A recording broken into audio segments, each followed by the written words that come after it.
Hello, Paul and Ryan here from Resilient Training Lab, and today we're going to talk about a quote from Dr. Stuart McGill. And the quote is, "The best clinicians see you fewer times because they teach you to take responsibility for your healing and they give you the tools to do so."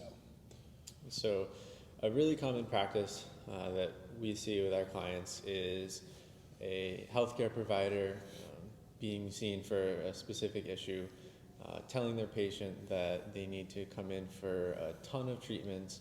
They need to do this over a very long period of time, and they need to make sure that even once they're feeling better, they still come in for like a routine maintenance to make sure that this issue or injury doesn't rear its head again. And so what this is doing is it's creating a lot of dependence on the clinician to fix someone, not creating feelings of independence for the patient. And so Paul's got a story about that. So we're not saying that you shouldn't be developing relationships with your healthcare providers, because that's super important. You do want to be developing long-term relationships with these people, but you want to make sure that these people are giving you the independence and the tools you need to take care of yourself, and they empower you and show you everything you're capable of instead of making you dependent on them. So I've been going to the same physical therapist since college. I'm a competitive powerlifter. I've even brought him on staff, Dr. Eric Lagoy. He's a great example of this. When I first started training, I trained very, very haphazardly and very stupidly and ran myself into the ground over and over again, and I was injured a lot. So I was under the impression that I should be going to physical therapy all the time, and that I needed that physical therapy to keep me in tip-top shape so that I could continue to perform at the highest level. And the first time I went to Eric, I probably saw him like a normal physical therapy, kind of 4 to 6 weeks, twice a week. And then the next time I went to see him, I probably only ended up going like twice a week, because he taught me so much the first time I went through. I was able to handle a lot of the things on my own. Then the next time I got hurt, I probably only went to see him once or twice, because again, he taught me enough that I started to have that self-control and that internal locus of control and that ability to control the things I needed to control, and I knew what I needed to do to deal with the pain I was having.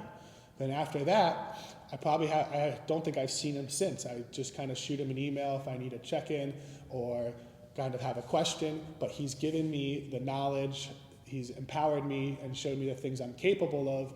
And the funny thing is, I don't think I've had many painful occurrences since then. So the point of this conversation is we want to highlight that we encourage you guys to seek out clinicians that don't create dependency, that highlight that internal locus of control that Paul mentioned. So our own efforts being the creators of our own outcomes, these clinicians should be providing you guys with the tools that you need to manage your symptoms, to help you guys move forward in your recovery.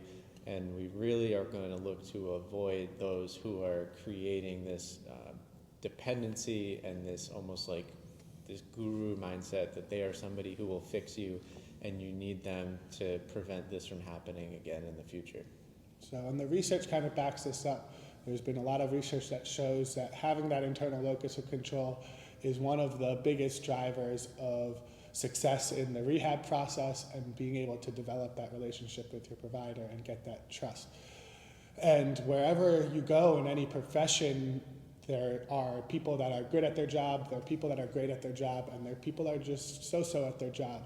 And you need to be going out of your way to seek the people that are great at their jobs and be able to kind of develop the knowledge to be able to differentiate between the people that are great and the people that are just so-so. And I think a lot of us fall into this trap of just seeing letters in front of or behind someone's name and instantly trusting them because they have a PhD or they have this certification or that certification. And just because they have those accolades doesn't mean that they've put in the effort to continue to stay up to date on all the latest research. The health and fitness field is something that's progressing daily, and if someone isn't making the effort to continue to progress, they're going to fall behind. So don't just automatically trust somebody because they have letters in front of or after their name. Really kind of look into them, do the research, and find those great clinicians.